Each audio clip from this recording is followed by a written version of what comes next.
sudah. Oke guys, selamat sore. Kembali lagi bersama saya Roberta Muyapa di Perempuan Ngopi, Perempuan Profesi. Seperti biasa kawan-kawan, kami di Enauto Coffee akan menghadirkan sebuah perempuan hebat, perempuan mafia, perempuan Papua mau Papua yang mempunyai profesi di birokrasi. Untuk itu saya panggilkan kakak ibu, saya bisa panggil kakak ibu, kakak Damina Tikege, bisa bersama saya di saudari ini. Mari Kak.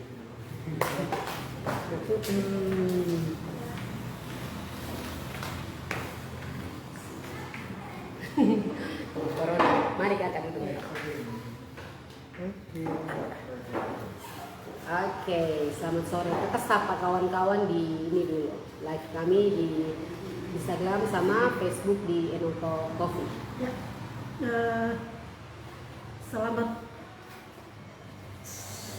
siang, selamat siang dan sore. Oke.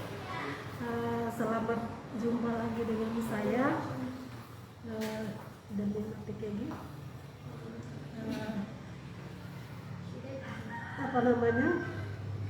Buat teman-teman yang ada di kafe Enauto Kopi. Yes. Betul. Juga kepada teman-teman atau siapa saja yang menyaksikan siaran ini melalui Facebook maupun IG. Iya. Selamat bertemu. Ya, selamat menyaksikan. Selamat bertemu dan selamat menyaksikan. Iya. Oke, iya. Ini merupakan ruang perempuan untuk berbicara, berkarya, berdaya untuk kita semua. Sore hari ini saya bersama kakak perempuan, kakak ibu lebih tepatnya kakak Damina Tikege. Kami akan membahas terkait perempuan meniti birokrasi. Itu merupakan perjuangan atau tidak, nanti kakak ibu bisa menjawab dan kawan-kawan semua bisa mengambil kesimpulan dari itu. Iya, sebelum lanjut kita ngopi dulu. Kita pesan minum dulu kakak ya. Boleh? Ya boleh. Iya, kita punya barista, ada kakak perempuan. Di belakangnya ada banyak sekali menu. Ya, Kakak ibu bisa pesan yang mana? saya tadi pesan kopi Modio ya. Oh iya, itu kasar. Tapi jadi karena tadi kopi Modionya sudah, mungkin sekarang kopi yang dari tempat lain lagi kan. Oke, baik. Dari mana nih? Ya mungkin dari Paniai. Paniai. Oke, kakak barista kami pesan kopi Paniai 1, kemudian apa ya punya aku ibu. Johnny. Kopi Johnny saya panas jadi. Ibu punya es? Tidak. Hangat. Saya tidak minum es. Panas. Luar biasa. Ya. Sambil kakak barista siapkan. Kakak ibu ini kemarin saya kasih naik banyak sekali chattingan. Ini kakak, ini ibu ini terlalu banyak sekali. Ibu ini merupakan satu sosok perempuan Papua, khususnya kami Mepago, yang banyak dikagumi, yang menjadi contoh bagi perempuan-perempuan Papua khususnya. Terlepas daripada semuanya, ini nih ibu sebelum merintis karir sampai pada jenjang saat ini, hari ini saya bersama ibu. Mungkin ibu bisa cerita sedikit terkait latar belakang pendidikan ibu dulu. Mungkin dulu SMA kah, atau kuliah lagi kah, atau Dulu saya SD-nya itu di Modio. Modio. Ya. Kemudian SMP-nya di SMP YPTK Letok Darmanpur. Kenal, ini kak. Kopenau ya. Sekarang Kopenau bagian dari Timika. Ya. Dulu ketika itu Kopenau itu menjadi satu kecamatan dari Kabupaten Pakpak. Oke. Kemudian saya SMA-nya di SMA Gabungan Jayapura Kristen Katolik, tinggal di Asrama Caritas waktu itu di tahun 1987 sampai 1990. Sebelum lahir itu. Terus. Terus tahun 1990 saya kuliah di Fakultas Hukum Iya. Universitas Katolik Sudio Pramuka Semarang. Semarang. Ya. Selesai tahun 1993. Saya baru lahir. Ya. Oke. Kemudian tahun 94, 95, 96, 97, 98 itu sempat melalang buana ke beberapa tempat. Oke. Tahun 98 itu saya tes pegawai negeri sipil di Kementerian, di Departemen Kementerian Dalam Negeri itu. Oke. Kemudian saya diterima kembali tahun 1998 di sana, Di mana Ibu? di apa, Kemendagri. Oke. Langsung pusat nih Ibu. Jadi tahun 98 saya diterima kembali di Kemendagri. Oke. Kemudian istimewanya, Iya. sekalipun calon pegawai itu saya diizinkan untuk boleh sekolah oleh kementerian tempat saya bertugas Oke. di tahun 98. Siap Ibu. Kemudian sampai tahun 2000 saya menyelesaikan tes menjadi di tahun 2000 Itu di Jakarta ya, Nak? Undip, Undip. Undip itu di mana ya? di Universitas Diponegoro Semarang. Oh iya. Lanjut lagi S2 di Semarang. Di Semarang lagi tapi di Undip. Oke. Tahun 2000 selesai, kemudian saya pulang ke Papua, minta Kemendagri untuk pindahkan saya ke Papua dengan alasan ikut suami waktu itu. Oke, baik. Siap. Kemudian saya di Papua ditempatkan di Nabire. Siap. Di Nabire itu di tahun 2002. Kemudian di tahun 2004 saya oleh Bapak Eksekutif Petrisium pada saat itu Pak Bupati mengangkat saya untuk menjadi kepala bagian hukum. Kepala bagian kabak umum. Ya, kabak hukum. Hukum. Setda Kabupaten Nabire itu sampai tahun 2004 kan sudah. 2004 sampai 2008. 8. 2008 itu pemekaran Kabupaten Mugiai. Oke. Jadi saya lebih memilih Pulang kampung. pulang kampung. Ya. Ya sudah sampai di situ. Oke. Tadi suruh cerita latar belakang pendidikan, ini nyasar sampai. Iya, betul. Tidak apa-apa Ibu. Ya kan saling sambung nyambung. Menjadi satu itulah ketik. Di mana? Di mana ini? Ya Ibu, saya minum dulu ya. Ya, saya juga Ibu putar-putar dulu. putar-putar dulu. Sampai di Kalau situ. adik-adik juga minum boleh. Iya betul Ibu. Iya. Boleh lah. Adik-adik biar hari ini saya traktir. Weh, luar biasa. Yang dalam Asik. Yang dalam sini mau minum kopi, mau makan apa, silakan. Silakan. Gratis weh. Bang trucks. Iya. Santai saja. Minum dulu. Kami yang tegang untuk bisa minum gratis ini. Ini karena saya mau rasa Enalto kopi ini, Iya. makanya siang ini saya bela-belain minum kopi ini yang kedua kali. Wow, luar biasa. Enak. Iya, Dari karena- paniai lagi. Karena saya tidak minum kopi sejak saya lepas kuliah itu. Kalau saat kuliah pasti harus kopi karena orang bilang mahasiswa. Kadang mahasiswa itu SKS. SKS apa tuh? SKS itu sistem kepersemalan. Oke, baik. Iya. Jadi Bisa. kalau ada mata kuliah tertentu yang terus kita belajarnya tidak nyicil karena mungkin kita anggap ini pelajaran Gampang lah. Karena belajarnya tidak cicil, jadi ketika besoknya mau ulangan Ya bentuknya SKS. ya itu harus SKS itu.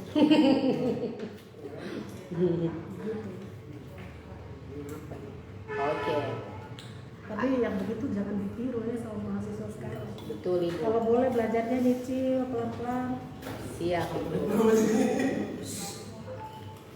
Oke, kita lanjut ya Ibu. Tadi sebelum Ibu sampai pada tahap menjadi ASN di tahun 98 kalau tidak salah tadi. Itu sebelumnya tuh mungkin Ibu sudah bekerja di salah satu mungkin tes apakah sebelum ke ASN ini? Dari 93 kan? 94. Saya pernah jadi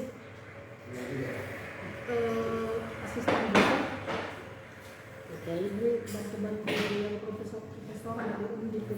Oke. Jadi ketika mereka ada halangan atau sehingga mereka tidak bisa mengisi mereka ke jam mengajar, Oke. jadi kita diminta bantuan untuk bisa menggantikan mereka untuk mengajar.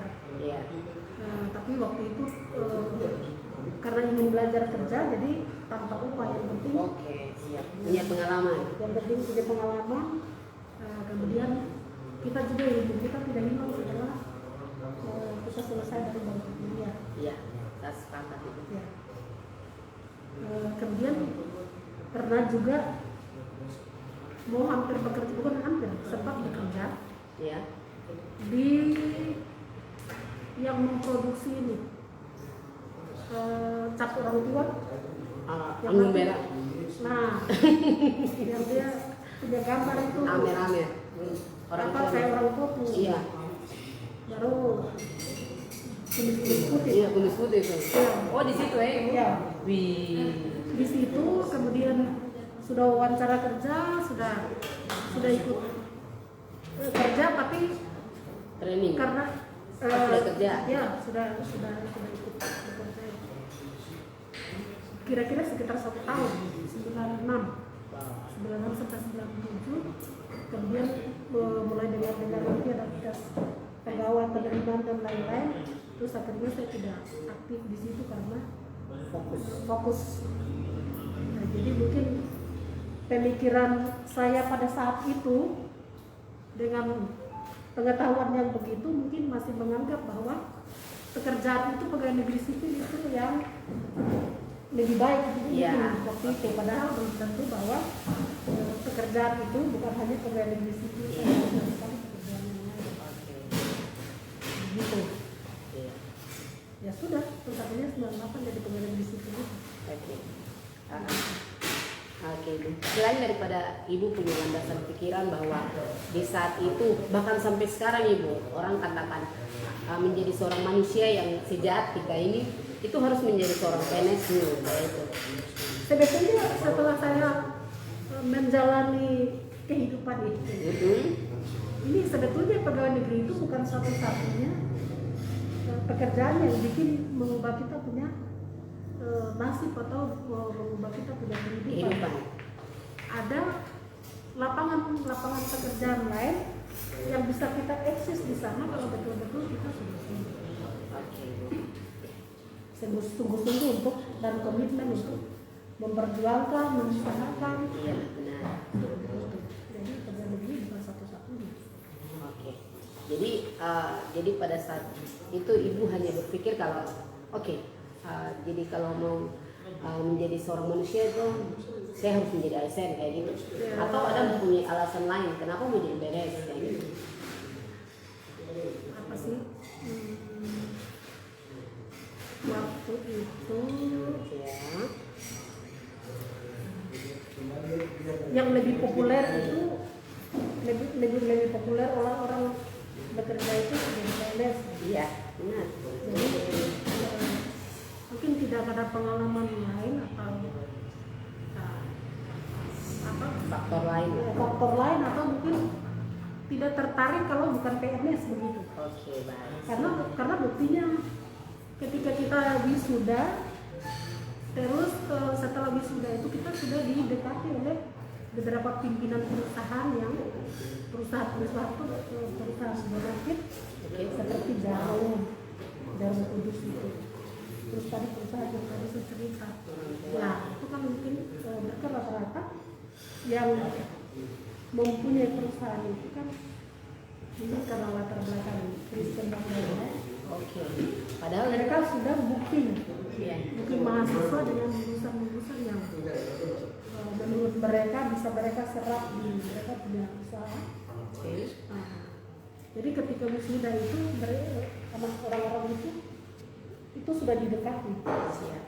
Sehingga ketika itu saya pun juga didekati untuk bisa bergabung di perusahaan mereka. Luar biasa. Tapi ketika itu saya berpikir ini kerja apa sih begitu. Iya, Ibu. Padahal itu kan usaha, sedangkan Ibu ini kan sarjana hukum. Ya, Betul. tapi memang di sarjana hukum itu juga kan dibutuhkan di perusahaan-perusahaan. Oh iya. Ketika mereka harus tanda tangan kontrak Oke. dengan mitra kerja mereka Iya. atau hal-hal yang berkaitan dengan masalah-masalah hukum, misalnya itu tuntutan dari konsumen atau seperti itu, tetap mereka juga membutuhkan orang hukum. Iya. Oke. Nah, iya Ibu. Kemudian nanti di tahun 98 Ibu sudah menjadi seorang ASN dan di tahun 99 ke 2000 sudah kembali ke Nabire. 2000 ya. Nah, itu tugas pertama yang Ibu menjabat itu sebagai apa? Saya jadi staf biasa di bagian hukum Setda Kabupaten Nabire. Sekda. Oke. Di Sekda. Iya, iya. Oh iya. Di Setda Kabupaten Nabire sini. Staf biasa kurang lebih selama 2 tahun. Oke. Jadi selama staf biasa itu kita terima surat, Ya. bantu bos bikin konsep surat, Oke, ya. antar surat, Siap. kayak begitu. Ya biasa lah udah staf disuruh. Sejauh ini ada pertanyaan nggak tidak? Belum. Bilang apakah begitu? Mungkin kawan-kawan di luar ada pertanyaan? Belum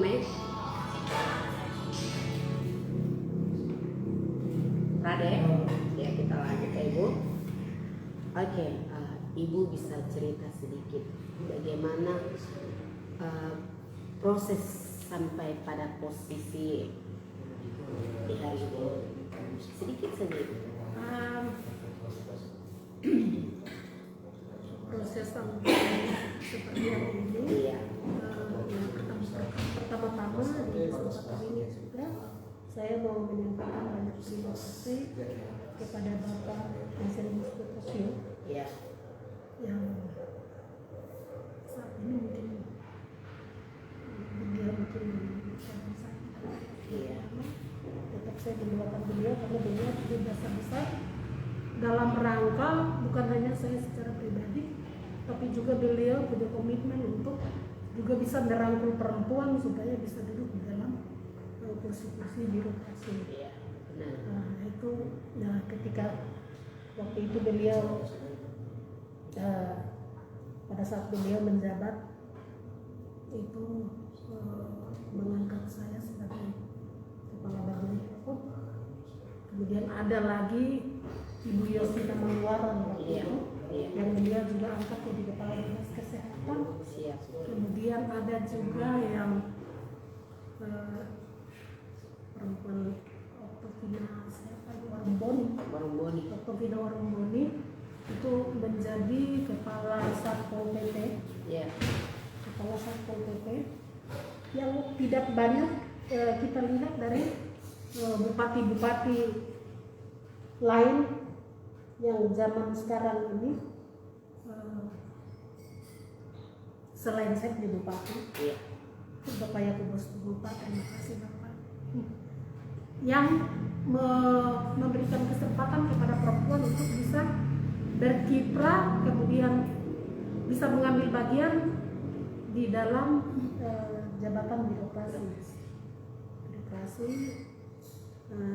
Dan ketika itu Pak Anselmus Petrusio itu bisa begitu. Iya.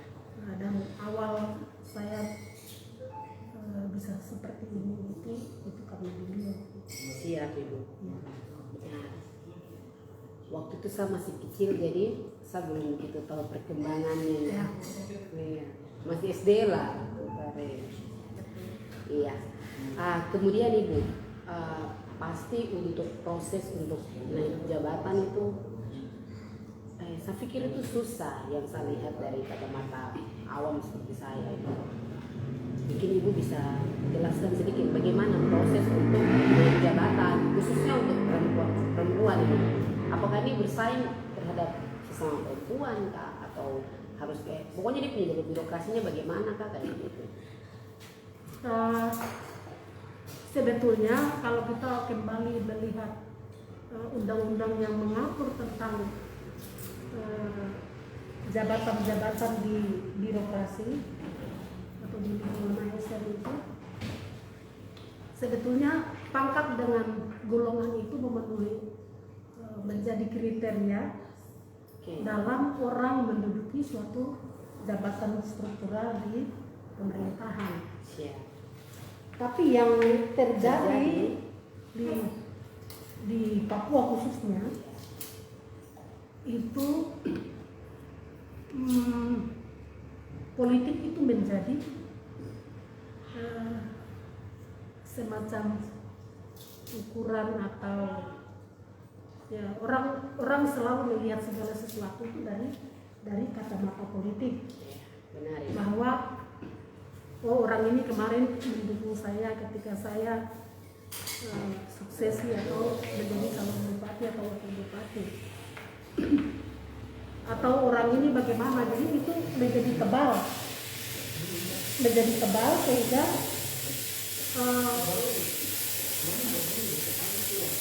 ketika ya sebetulnya tidak pada banyak pimpinan yang ada di wilayah khususnya, tapi tidak politik yang seperti itu. Ya. Tapi pada dasarnya untuk memberikan jabatan kepada orang itu mereka juga mungkin ingat mereka pernah dibantu atau mungkin pernah bagaimana begitu. Menjadi tim sukses lah. Ya kayak begitu. Ya. Tapi untuk saya sendiri, saya biasanya kalau ketika orang sukses untuk pemilihan bupati dan wakil bupati, saya lebih memilih dia. Karena memang secara aturan ASN itu dilarang untuk terlibat di dalam urusan-urusan politik. Jadi saya konsisten dengan tidak mau terlibat di dalam urusan-urusan politik, dan ketika seseorang bupati itu misalnya dia menjadi bupati, kemudian dia mau mengajak saya itu bekerja, kemudian menduduki suatu jabatan birokrasi atau tidak, itu biasanya saya pasrah. Jadi ketika mau dikasih kesempatan untuk ini saya terima, tapi ketika dia mungkin mempertimbangkan bahwa kemarin karena saya tidak bantu atau kemarin karena saya tidak jadi tim sukses, kemudian tidak mau mengangkat saya, itu pun juga hak beliau. Tapi pada dasarnya jabatan struktural di birokrasi itu tidak bergantung kepada politik, tetapi itu pada prestasi kerja, kemudian pangkat dan golongan yang ada. Sebetulnya begitu. Iya, sebetulnya begitu. Tapi yang terjadi mungkin dari saya tuh lebih kencang ini apa namanya, nepotisme itu. Ya. Di keluarga. Ya. Sampai pada sebuah dinasti. Ya, itu sudah. Begitu sih. Ya kan otomatis keluarga itu akan mendukung keluarga itu menjadi bupati. Kemudian ketika yang bersangkutan jadi bupati, maka tim suksesnya, keluarganya, kerabatnya itulah yang diangkat menjadi pejabat Iya. pejabat. Nah itu yang biasa kita lihat saat ini. Iya, benar. Tapi tidak semua bupati seperti itu. Iya, tidak semua ibu, tapi rata-rata lah ibu. Ya. Sehingga dia tidak jatuh pada dia punya jabatan yang memang dia mempunyai skill di situ. Ya. Akhirnya rakyat yang kena. Betul. Oke, kita lanjut ibu. Kita lanjut minum dulu ibu. Oke. Siap. Ini Kamu yang di luar lagi minum. saya buka ini. Iya ibu. Buka. Santai ibu. Kamu yang di luar bisa siapkan pertanyaan begitu.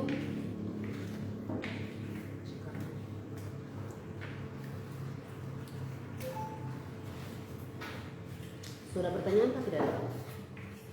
Mungkin bilang ibu kami berdua cantik. Iya, Oh. emang kamu cantik. Cantik yang Santai-santai. Kalau bukan cantik berarti bukan perempuan. Iya betul. Relatif. Boleh kali. Iya, kita lanjut ke mana ini? Ke Dogiai. Dogiai itu luar biasa ya gue. Cocoknya jadi tempat pertanian. Ya. Pertanian, Peternakan, betul. ada perikanan darat. Oke. Bupati saat ini lagi menuju ke situ kah? Konsepnya ada. Ada. Konsepnya ada. Amin. Oke ibu. Kawasan apa namanya itu? Agropolitan. Oke. Beliau waktu itu mencanangkan Dogiai itu menjadi kawasan agropolitan. Nah, cuman ya kembali lagi pada kualitas ASN yang bisa mewujudkan apa kawasan agropolitan itu, kembali lagi pada ASN. orang-orang ya ASN yang bisa mengeksekusi Pak. Iya sih. Dalam hal ini dinas-dinas terkait. Iya benar ibu. Itu sudah. Ya kita lanjut ya ibu. Terus ibu dalam birokrasi nih, bagaimana situasi orang asli Papua khususnya perempuan Papua dalam birokrasi? Ini menurut pandangan ibu secara kacamata ibu secara mungkin ke provinsi dulu secara umum sampai pada Mepago khususnya ibu di saat ini di Dogiai. Situasi birokrasi. Kalau situasi birokrasi di provinsi saya tidak tahu ya. Oke siap. Jadi kalau yang tidak tahu saya tidak mau komen. Baik. Tapi kalau saya mau melihat situasi perempuan yang berkiprah di pemerintahan khususnya untuk perempuan Papua, apalagi perempuan Meko itu sebetulnya perempuan hebat-hebat gitu. Saya sepakat. Hanya saja mereka itu tidak mendapatkan kesempatan. Iya. Kemudian mereka sendiri juga jarang menunjukkan bahwa mereka itu bisa. Gitu. Beberapa waktu lalu kami punya Kabak Cukup itu meninggal. Iya. Kemudian saya punya staf itu yang namanya Lincir Sarjana Hukum. Kemudian karena kebetulan dia staf saya tahu persis bahwa dia punya potensi dan punya kualitas itu. Iya. Dan ya ketika itu terus kebetulan terus dia ditunjuk untuk sementara menjadi PLT Kabak Hukum. Jadi khusus untuk perempuan itu harus ada orang yang bisa melihat potensi mereka, kemudian mendekatkan mereka pada pengambil keputusan. Siap. Ketika orang ini punya potensi, kemudian potensi yang dia miliki itu diberitahukan atau tidak ada yang misalnya bisa menyampaikan kepada pimpinan yang bisa berkeputusan, Nah itu juga potensinya tidak bisa dapat lah Ya. ketemu. Sorry. Cuma saja kadang kita punya perempuan ini mereka tidak konsisten dan setia terhadap tugas yang diberikan. Sehingga tugas yang dikerjakan itu parsial saja, artinya mungkin ketika ada uang atau ketika ada proyek atau ketika ada apa itu saja dia kerja, tapi setelah itu barang yang tidak ada uang dia tidak mau kerja lagi. Yang namanya orang kerja bukan begitu kan. Iya. Jadi ketika ada uang baru orang mau kerja, tapi ketika tidak ada uang orang tidak mau kerja.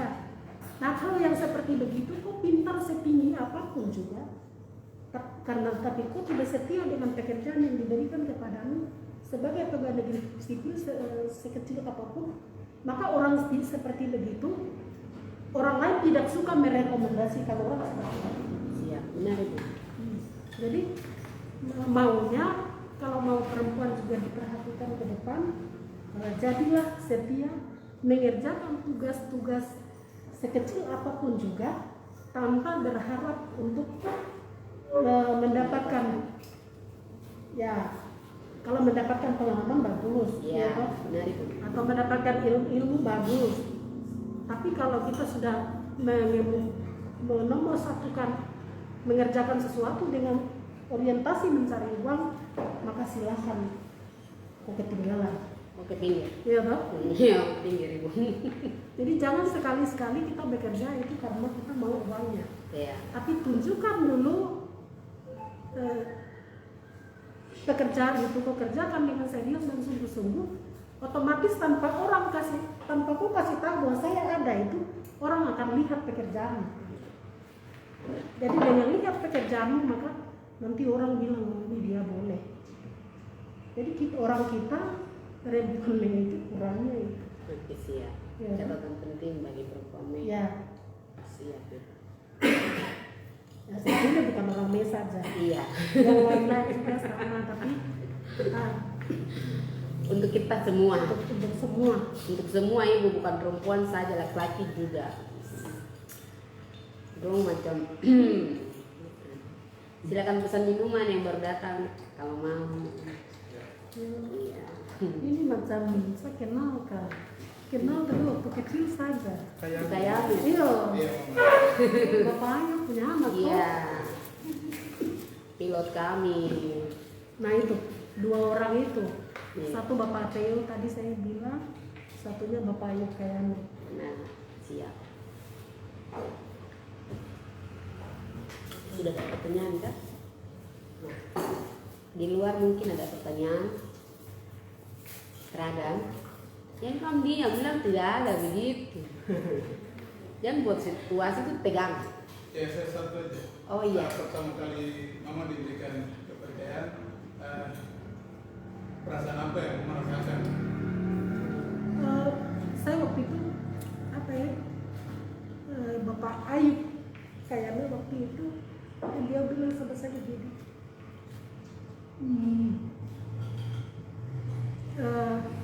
kamu sudah siap pakaiannya belum begitu. Waktu itu saya staf di bagian hukum. Kamu sudah siap pakaian kah belum? Bapak pakaian untuk apa begitu? Terus pakaian untuk dilantik toh, baru dilantik jadi apa lagi bapak? Sudah siapkan pakaian saja dulu baru saya tanya bapak pakaian seperti apa. Jadi itu kalau dilantik itu nanti pakaiannya begini-begini, jadi itu bapak kasih tahu. Terus saya bilang ini bapak waktu sudah singkat baru cari baju bagaimana begitu. Jadi bapak yang kasih tahu supaya saya itu kasih tahu ke ibu waktu itu dia kepala dinas pemberdayaan masyarakat kampung waktu itu kalau tidak salah, Ibu Furimbe almarhum. 11. Iya. Iya.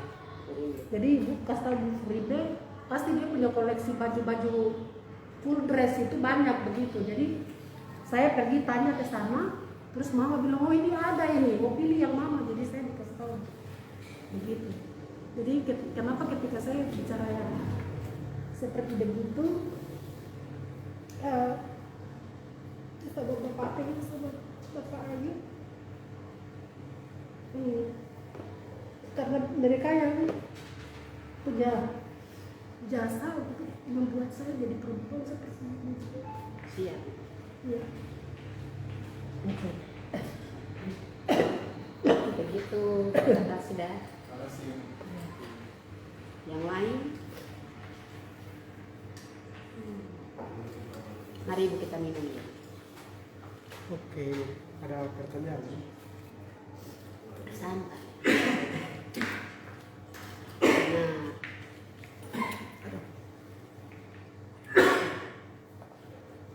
Nah, Kak Herman sambil bisa ini bacakan pertanyaan. Ini ada pertanyaan dari Terry Teresia Tebai. Selamat sore perempuan hebat. Terima kasih untuk materinya. Yang menjadi pertanyaan saya, prinsip apa yang Ibu tanamkan dalam birokrasi dan bagaimana cara menciptakan kerelasian yang baik antara sesama pegawai di birokrasi? Ya, berapa tadi apa? Inti pertanyaannya, prinsip apa yang Ibu tanamkan di birokrasi? Prinsip. Prinsip saya itu kerja ya. Prinsip saya kerja, kemudian saya itu harus jadi contoh begitu. Iya. Jadi segala sesuatu harus saya mulai dari diri sendiri, biar kita itu termasuk staf itu supaya bisa ikut apa yang kita lakukan dan kerjakan. Ya. Nanti pada akhirnya mereka mau ikut atau kerja atau itu urusan mereka. Yang penting prinsipnya bahwa kita harus mulai dari diri sendiri. Kita diri kita sendiri harus jadi panutan. Nah, kalau orang jadi panutan berarti kita menghindari untuk melakukan segala sesuatu yang tidak pantas untuk ditelana dia atau dicontoh oleh orang lain, terutama staf. Kemudian yang kedua itu disiplin. Jadi disiplin. Jadi khusus untuk yang disiplin tetap kerja. Jadi sekalipun di Dogia itu orang bilang di kampung, kemudian jadi misalnya orang datang kantor baru jam 8 atau jam 10.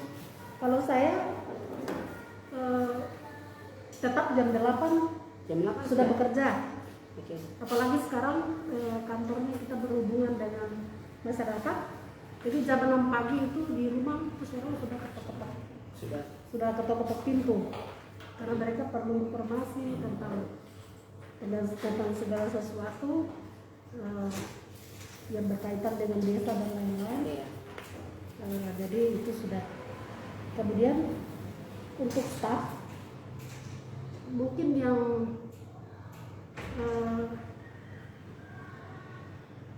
yang saya tanamkan ya disiplin ya, yang pertama.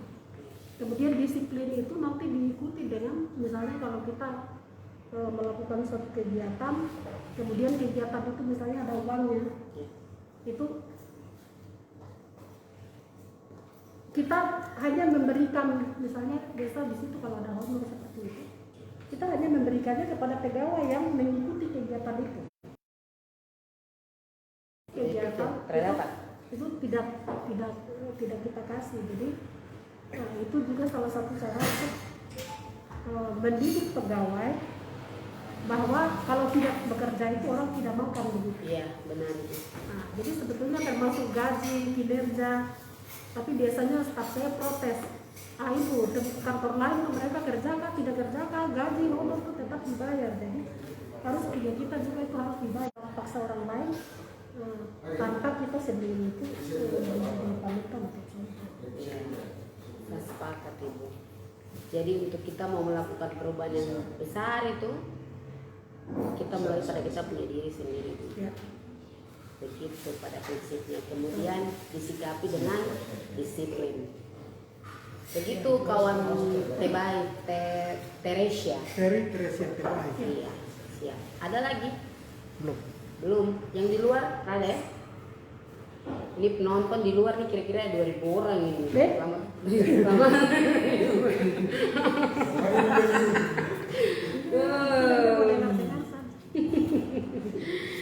Iya, begitu.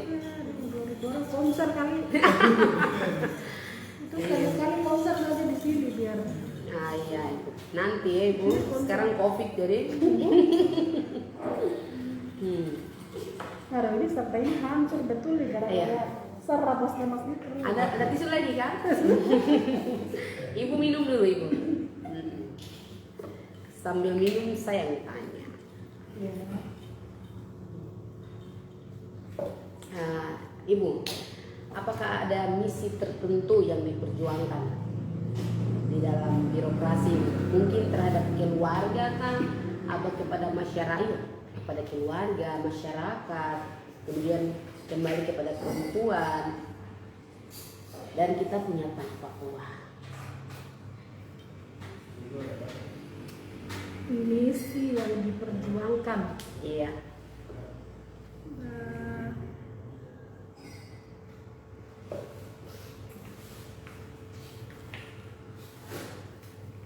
Misi yang diperjuangkan misi seperti apa ya, tapi pada prinsipnya bagi saya itu yang penting saya boleh mengerjakan apa yang menjadi tugas saya, Siap. apa yang menjadi kewajiban saya, Iya. terutama sebagai ASN itu dengan baik dan benar. Iya. Jadi ketika saya sudah melaksanakan tugas dan kewajiban saya, terutama sebagai ASN itu dengan baik dan benar, maka Secara tidak langsung. ya secara tidak langsung saya menjadi semangat, ya tahu? Iya. Saya menjadi bahagia, enjoy, Oke. karena tidak ada lagi sesuatu yang mengganjal yang tidak saya kerjakan. Iya Ibu.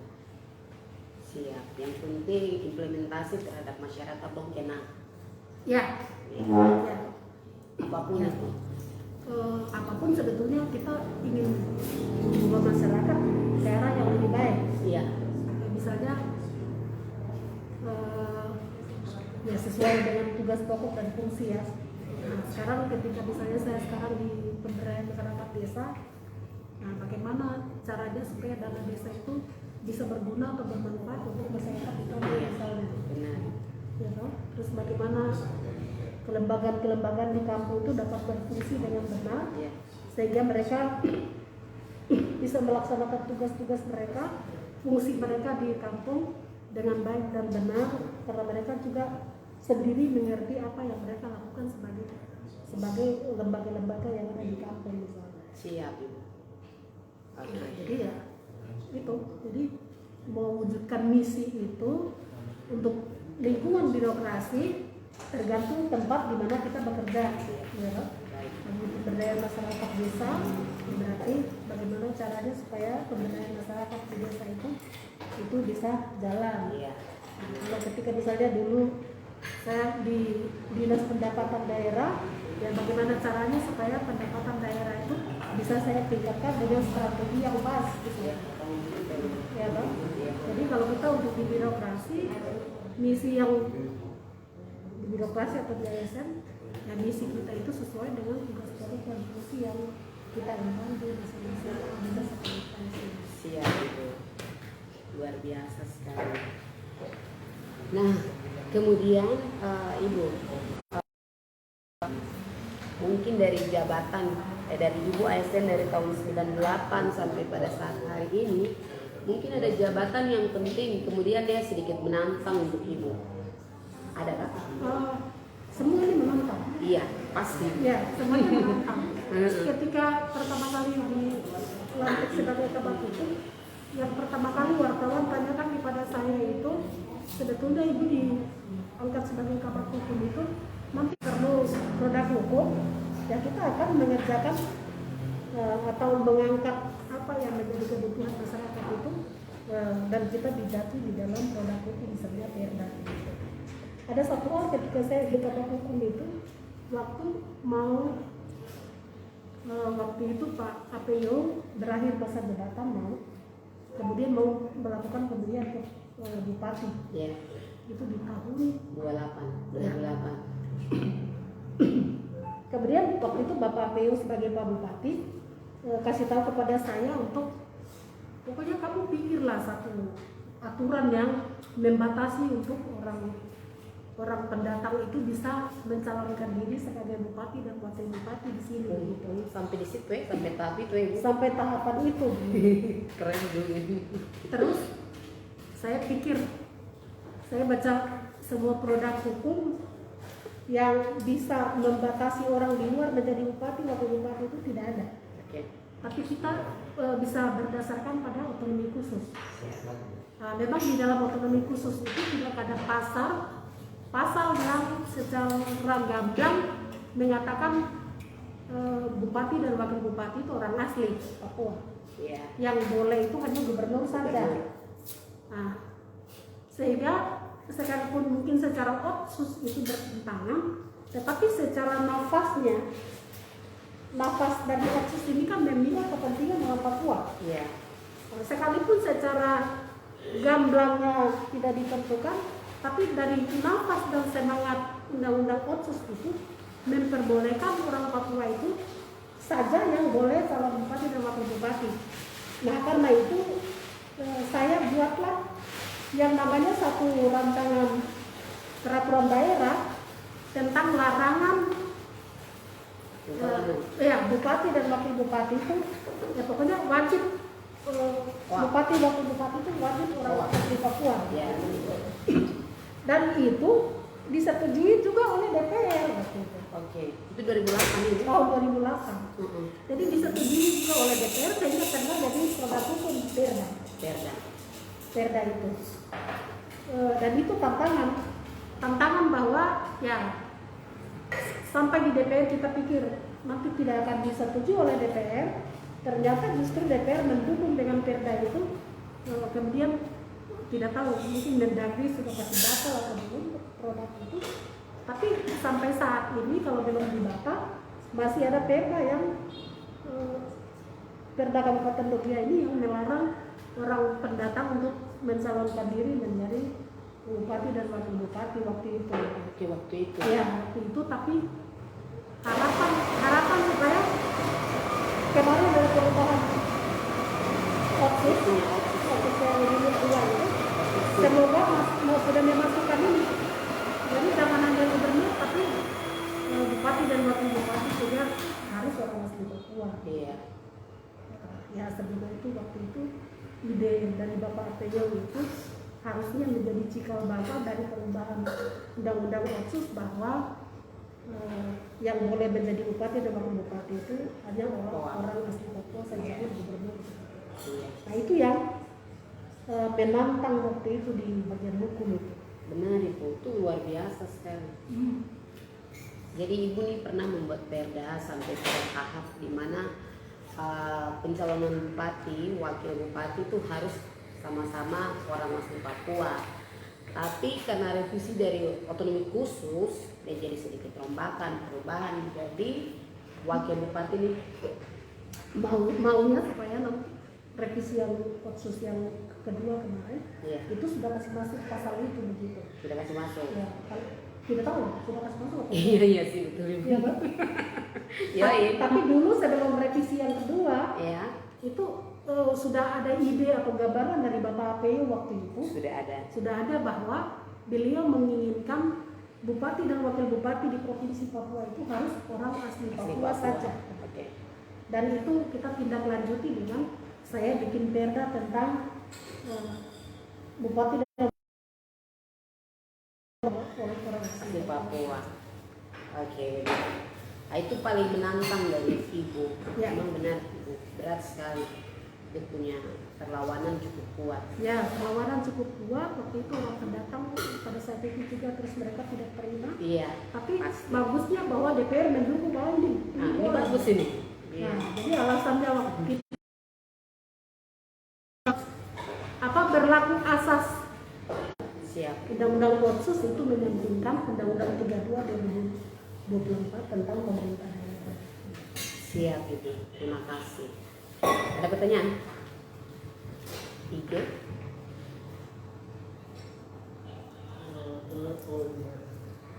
Dari PSBB, Mm-hmm. Ibu sudah lama melanjutkan di jabatan birokrasi daerah menjadi pemimpin daerah. Kalau misalnya jadi pemimpin daerah, apa yang akan menjadi prioritas? Ini menarik. Saya itu dulunya itu pernah kepingin jadi bupati begitu. Iya. Bila perlu kepingin jadi gubernur begitu. Iya. Tapi setelah saya lihat orang punya praktek jadi bupati, jadi gubernur, yang apalagi sudah rubah dia punya sistem yang dulunya DPR saja yang pilih, sekarang rakyat yang pilih. Iya. Sekarang ketika rakyat yang pilih, terus orang main uang, orang main main keluarga, kemudian punya utang politik yang besar, utang sana, utang sini. Terus belum lagi nanti orang perjuangkan kita punya suara di lapangan, terus kita dimenangkan. Tapi setelah jadi bupati hidup kita jadi tidak tenang karena orang-orang itu kejar, ya toh? Iya, Kita mau menempatkan jabatan struktural itu dengan orang-orang yang bisa bekerja dengan benar supaya bisa membangun dengan benar. Iya. Tapi karena kita harus membayar utang politik itu dengan menempatkan orang-orang yang dikehendaki oleh orang-orang yang ikut memperjuangkan saya menjadi bupati, dan itu sepintar apapun kita, tetapi barang tidak jalan karena dong pasar.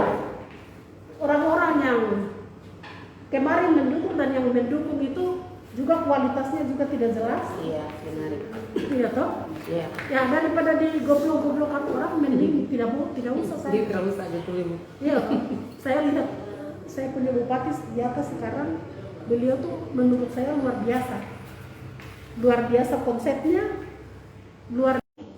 terus kita ini jadi seakan-akan dianggap tidak kerja. Iya, gitu. benar Ibu. Oh, dianggap tidak becus.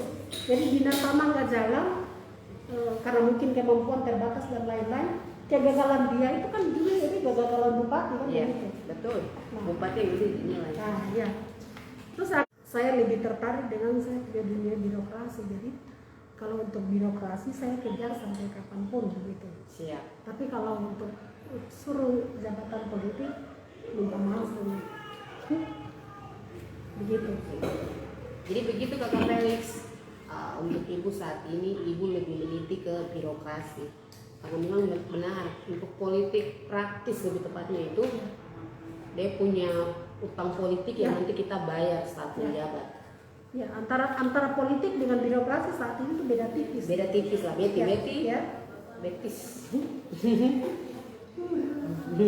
Ada kayak Betty di sini. Begitu. Oke. Jadi saya lihat ini ada kasihan. Nanti sepintar apapun bupatinya, tapi yang mendukung di bawah ini orang tidak jalan. Dia buat hancur. Dia buat hancur dan kasihan Pak Bupatinya sih. Iya. Bukan Pak Bupati tapi nanti Bupati perempuan. Semoga suatu saat ada Bupati perempuan. Jadi tidak hancurkan dia juga. Benar Ibu. Amin. Amin. Begitu. Ada pertanyaan lagi? Enggak. Oke Ibu. Kemarin itu pilkada serentak Kepala kampung. kepala kampung. Iya, serentak. iya betul Ibu. Ibu kan sebagai BPMK atau Penyelenggara. betul penyelenggara.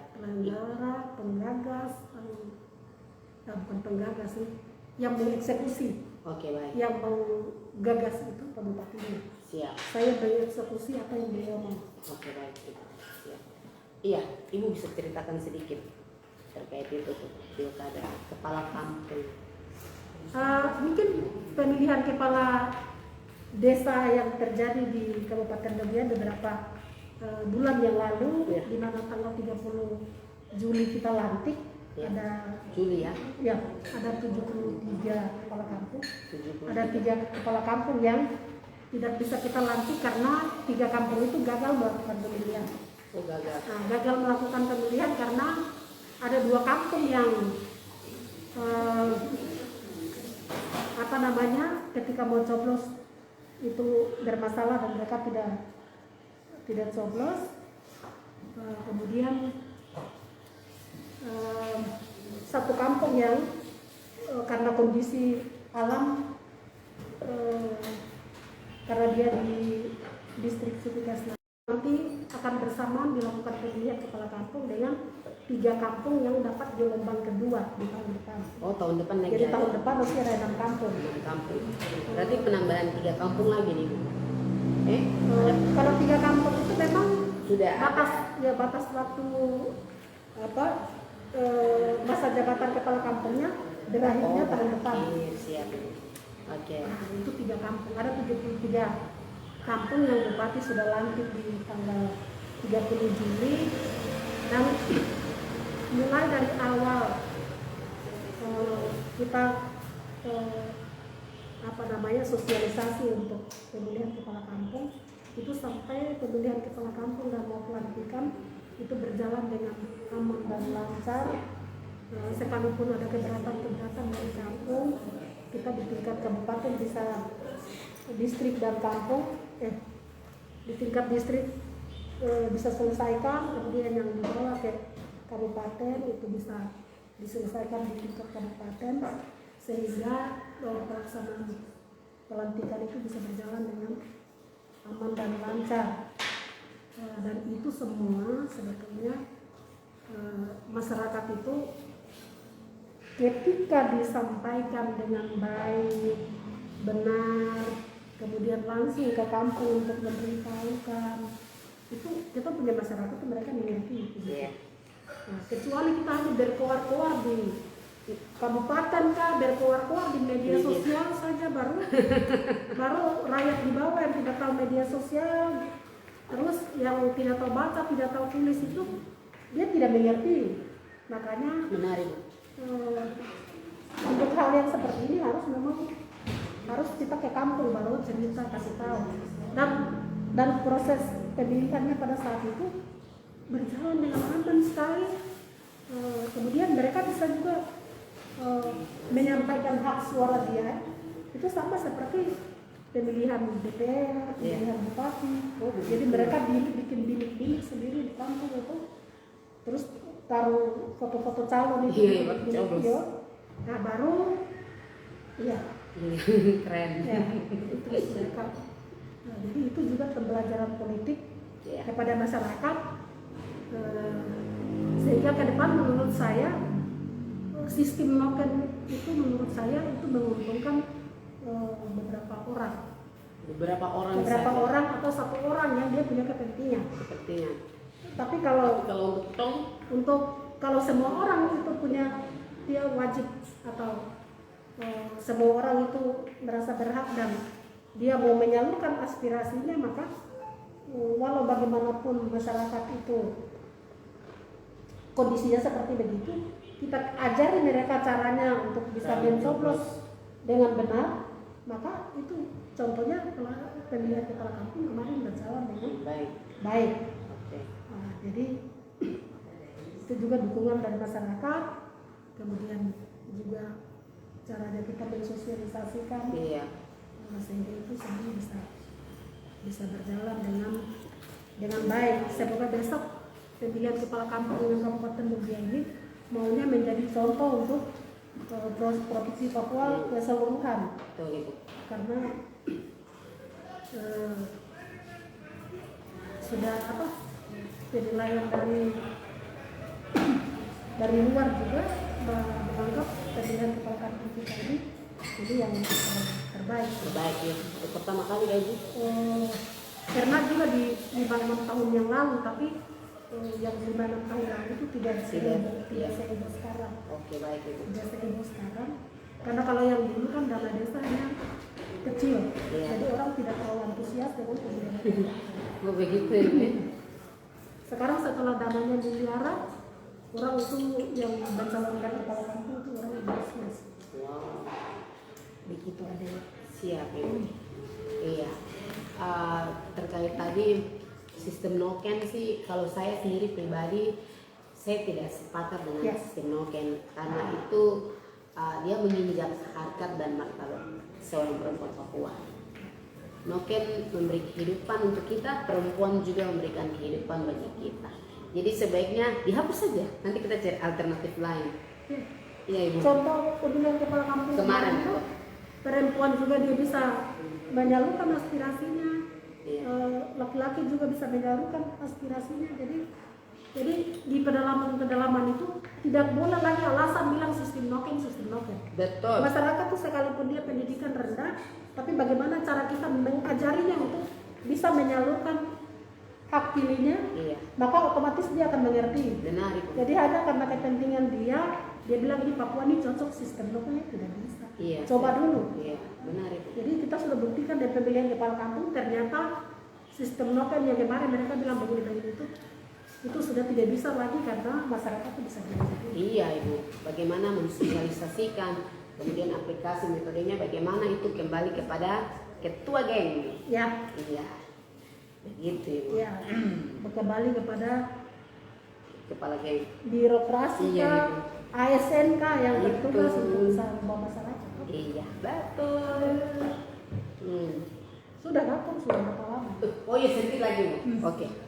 Oke Ibu, mungkin ya 2-3 pertanyaan terakhir. Selain daripada Ibu eksis di birokrasi nih, beberapa kali saya lihat ada Ibu post di media Ibu sendiri, Facebook, kemudian saya lihat saya mendengar dari banyak orang juga bahwa Ibu nih merintis usaha. Ya. Iya Ibu. Itu apa saja, kemudian di mana saja? Coba Ibu bisa cerita sedikit lah. Nah, ini contoh yang baik ini. Waktu itu berawal dari pemikiran di mana dulu sebelum Dogiai ada kabupaten itu, Oke. semua keluarga itu punya bebek, punya ayam, Iya, ya, benar. punya babi, Iya. terus punya kebun. Iya. Tidak ada beras, tidak ada apa juga, tetap orang bisa hidup, mereka Betul. bisa makan dari mereka punya hasil kebun dan lain-lain. Iya. Tapi setelah Dogiai ini ada di atas, kebiasaan-kebiasaan positif itu mereka tinggalkan. Benar. Jadi orang sudah malas berkebun. Jadi dulu kebun-kebun yang bisa mereka bertanam itu sekarang sudah bukan rumput lagi, tapi hutan lebat yang sudah ditumbuhi oleh atau itu. Lumut kah? Ya benar bukan? Lumutnya benar. Jamur. Bukan jamur. Gambut. Yang harus setiap bulan harus dibiayai dari APBD. Kemudian semua orang kepingin jadi pegawai, sehingga orang-orang yang dulu bekerja di kebun, bekerja menghasilkan ternak ayam, babi, bebek dan segala macam itu, karena mereka sudah beralih pekerjaan menjadi tenaga honorer, pegawai negeri sipil, maka itu tidak lagi dikerjakan lagi. Ketika Desember masyarakat kita ini ramai-ramai orang pergi beli babinya orang Toraja misalnya, atau orang Batak atau siapapun juga yang babinya mereka pelihara di Labire, lalu kasih naik di Dogiai baru mereka pergi. Begitu juga dengan ayam, bebek dan seterusnya. Awal saya itu semangat saya, mungkin mereka bisa lihat satu contoh begitu. Betul. Jadi contoh, kemudian saya kepingin waktu itu dana desa itu diarahkan antara lain untuk bisa memberdayakan itu, arahkan masyarakat supaya bisa pelihara bebek, pelihara ayam, pelihara babi.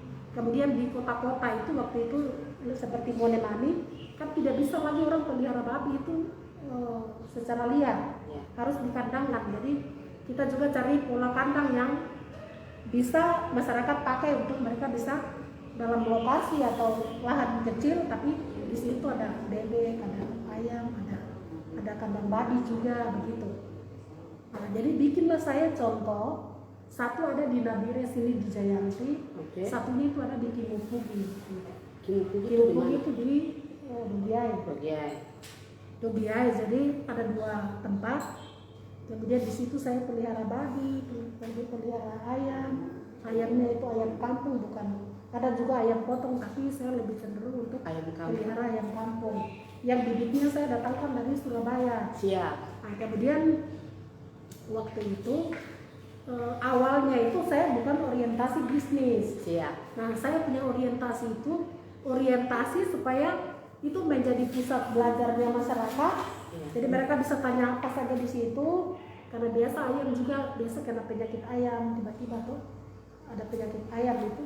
Mereka sekalipun ada ayam 1-2 ekor di rumah, tapi sekarang biasanya kalau ada penyakit ayam yang tiba-tiba menyerang kan ayamnya mati dan lain-lain. Iya. Jadi tempat kita itu bisa mereka bertanya ini kalau ada penyakit begini itu caranya supaya tidak kena itu bagaimana. Bagaimana? Oke. Nah, jadi kayak jadi tempat belajar begitulah. Iya, baik. Jadi itu sudah berjalan kira-kira dari tahun 2010 sampai tahun 2015. 15. Karena di tahun-tahun itu saya jadi kepala dinas pemberdayaan masyarakat Iya. dari tahun 2008 ya. Sejak Dogia ada sampai tahun 2015 saya di pemberdayaan masyarakat kampung. Siap. Nah itulah terus antara lain saya bikin supaya terus di tempat itu juga ada ibu-ibu dari Dogia itu yang sampai saat ini mereka kenal dengan nama ibu-ibu ADPK. ADPK. Nah ibu-ibu ADPK itu anggaran alokasi dana kampung. Nah, yang mana waktu itu alokasinya yang untuk dana kampung itu dipisah dengan yang perempuan punya. Oh, beda. Ya, jadi sumber dananya satu dari APBD, tapi kita bagi 2, lainnya untuk perempuan, lainnya untuk laki-laki. Oh, begitu. Nah, maunya saya waktu itu begini, siapa yang nanti lebih berhasil di kampung? Betul itu. Jadi nanti siapa yang lebih berhasil di kampung? Apa para laki-laki? Atau perempuan Apa laki-laki? para perempuan? Pertama itu saya coba dengan 10 juta dulu. Jadi perempuan-perempuan yang di kampung itu saya suruh mereka musyawarah mufakat di kampung. Iya. Kira-kira yang bisa mengorganisir orang di kampung, yang bisa mereka hargai, kemudian mereka bisa dengar apa yang diomongkan oleh pimpinannya, Iya. komandannya perempuan di kampung ini. Saya bilang kamu sepakat baru beberapa orang itu kita angkat dan kita bimbing dia untuk segala sesuatunya, termasuk buka rekening bank di kampung, di Bank Papua. Jadi pada saat pemerintah mau pindahkan dana ke rekening kampung itu, yang perempuan punya sudah dipisahkan dengan yang Laki-laki. umum punya itu. Nah, kenapa terus dipisah? Karena biasanya bapak-bapak sekitar 1 tahun saya coba, mereka itu sudah kediri dulu uangnya, artinya dikasih 15 juta, mereka kasih ke perempuan 10 juta saja. Jadi 5 jutanya hilang. Jadi tahun berikut sengaja saya pisah memang rekening perempuan sendiri, rekening laki-laki sendiri. Dan yang perempuan ini lebih berhasil ketika itu. Apalagi terus ada yang simpan pinjam. Oke, Nah simpan pinjam itu sampai sekarang di Maula Masih sama, ada? ya, sama Goride Kampung Utara itu masih ada. Koperasi simpan. Ya, mereka bikin simpan pinjam dan itu modalnya sampai besar dari itu. Kemudian semangat itu bukan hanya simpan pinjam, tapi mereka juga pelihara ternak, terus mereka juga memberikan pendidikan cara merawat aman. Iya. Kemudian orang hamil itu di timbang, kemudian melahirkan ini dijaga, kemudian anak-anak itu diberikan makanan tambahan dan lain-lain. Itu kita kasih bekal ilmu itu sama mama-mama itu yang menjadi komandan dari masing-masing kampung. Sampai menjadi cikal bakal tiap itu punya yang namanya pendidikan usia dini ya.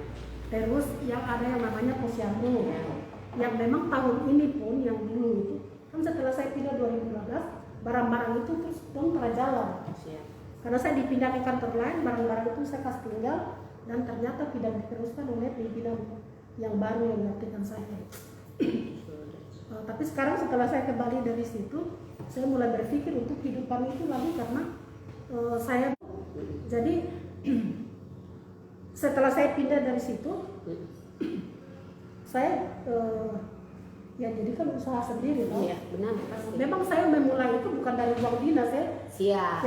Jadi saya mulai itu bukan dari uang dinas, tapi memang saya kepingin untuk kok saya ini tugasnya pemberdayaan masyarakat.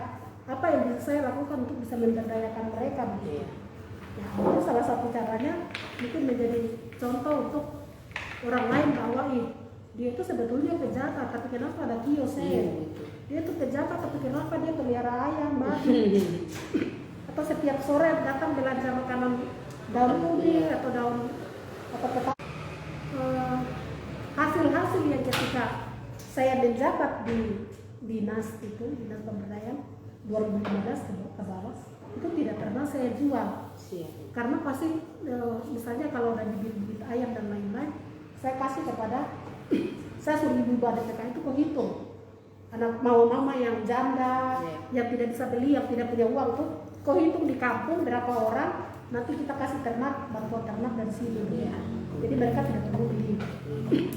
Tapi setelah saya sudah dari situ tidak di situ lagi, ya otomatis ya saya jadikan bisnis toh. Iya, betul. Jadi yang babinya itu saya jual sama, kemudian saya pernah pelihara 30 induk.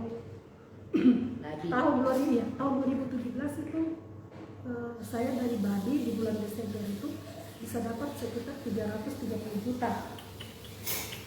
330 juta Itu dari babi saja. itu dari babi saja. Dan babi sekitar 23 ekor yang saya jual waktu itu. Wow. Kemudian ayam kampung itu kalau saya punya kandang itu ada 3 kali 50 itu 4 kandang. 4 kandang. Apalagi waktu itu kandang saya itu saya bikin tingkat atas bawah. Wow. Jadi ketika saya isi itu ayam kampung satu kandang itu bisa 1000 ekor. Jadi 1000 kali 4 berarti 4000 ekor.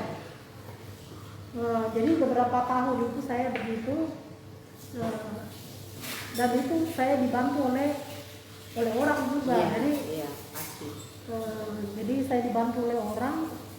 Kemudian saya punya ayam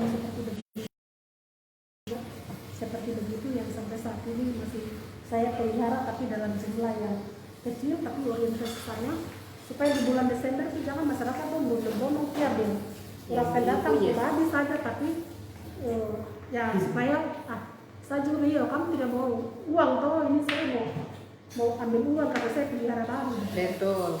Pasti. Jadi begitu.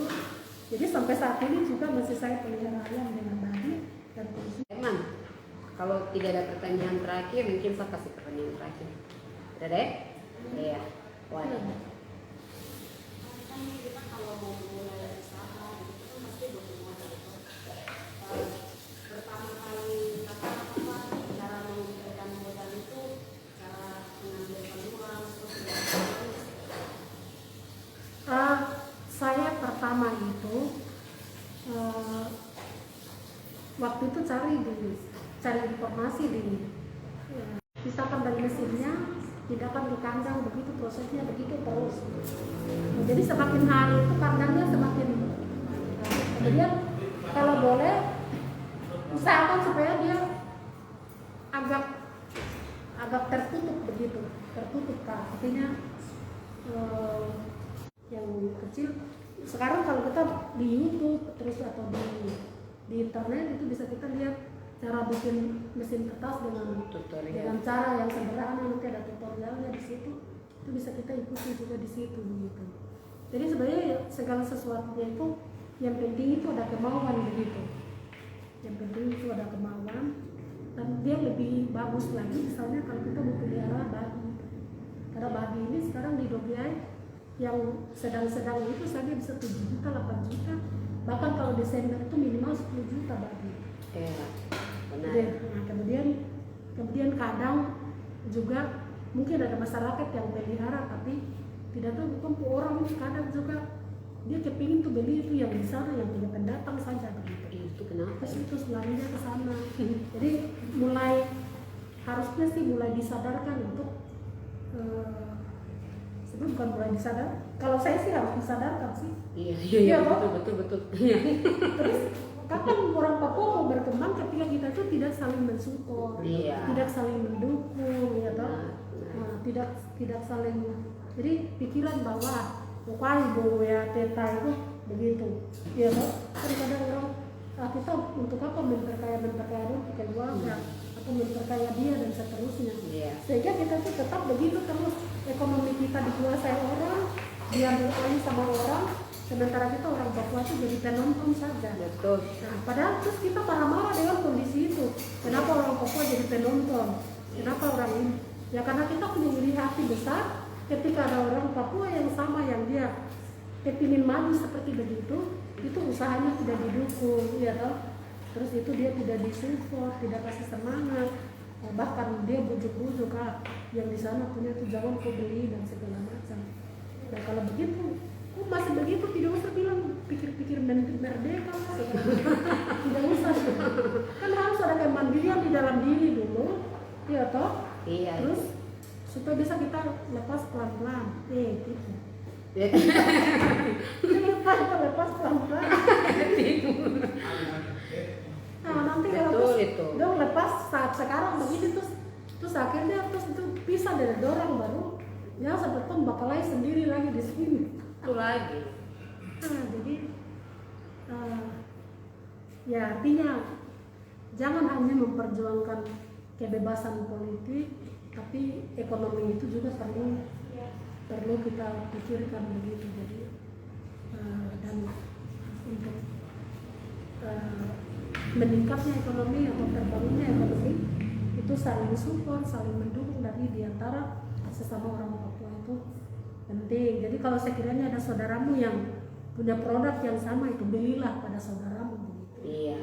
Jadi, karena dengan begitu juga kau akan membantu ekonomi dia, akan membantu 1-2 orang Papua dan seluruh orang Papua secara keseluruhan. Iya. Jadi begitu. Jadi kita kasih merdeka, kita punya ekonomi dulu, baru nanti merdeka politik nanti berlangsung sendiri. Dan itu otomatis tidak sendiri. Kan kalau menurut saya sih dengan begitu orang akan pergi gitu. Jadi apa? Karena ada orang yang punya kafe sendiri ya toh? Iya. Nah, sekarang udah bagus punya kafe bagus. Iya. Nah sekarang ada juga tidak yang mau jadi agen apa sembako misalnya, dia yang jadi distributor, terus orang ambil ke situ. Iya.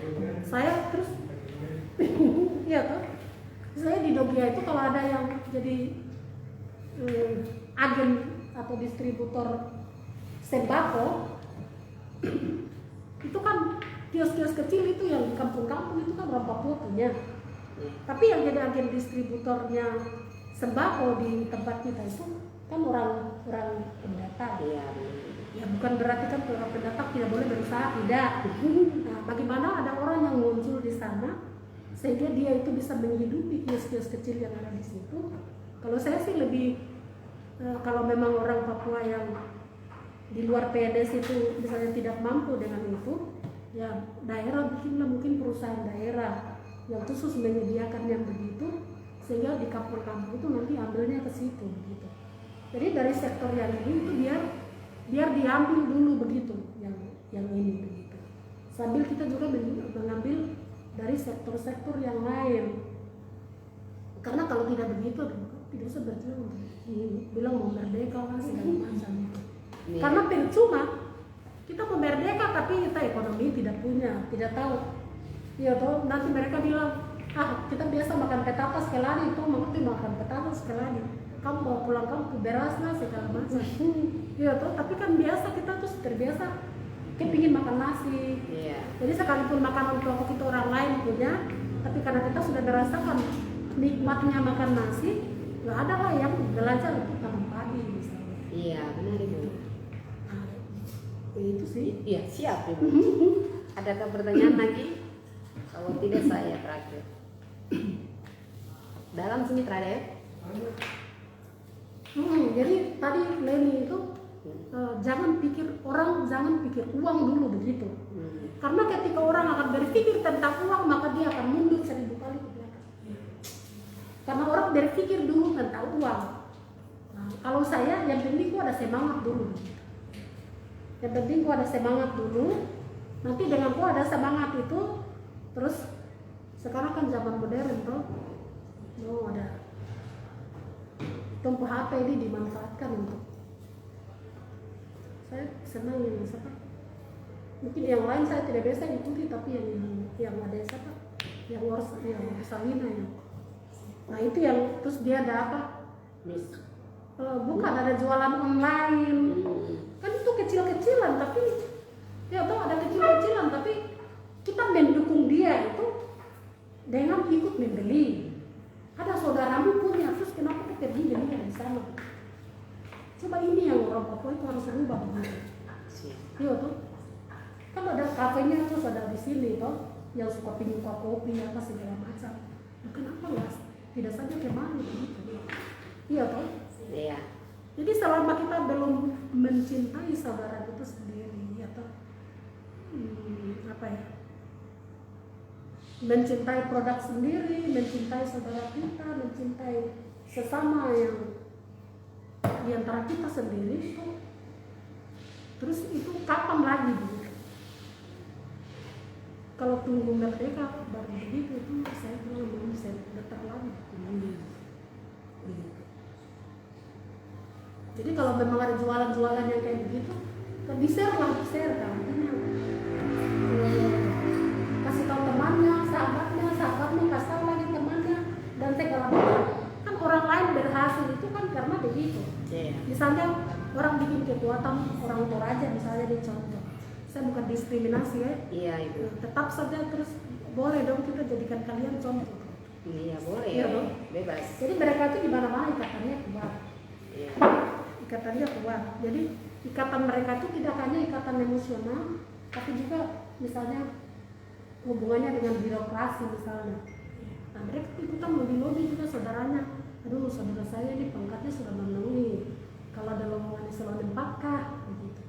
Kan mereka itu kan begitu. Bukan hanya orang Batak, orang Jawa. Itu di mana-mana mereka sama begitu. Di rantauan itu mereka jadi satu begitu. Iya. Jadi terus kenapa kebiasaan, menurut saya itu kebiasaan yang baik. Iya. Bukan kebiasaan yang buruk. Benar. Tapi kenapa hal itu tidak diikuti orang Papua? Tapi orang Papua itu merasa saudaranya itu musuh dia, saudaranya itu sayang dia, ya kan? Nah, jadi terus kenapa kita tidak ikuti? Mereka punya kebiasaan baik yang menurut saya itu sesuatu yang positif. Enggak ada. Siap. Begitu Ya mungkin saya kasih pertanyaan yang terakhir.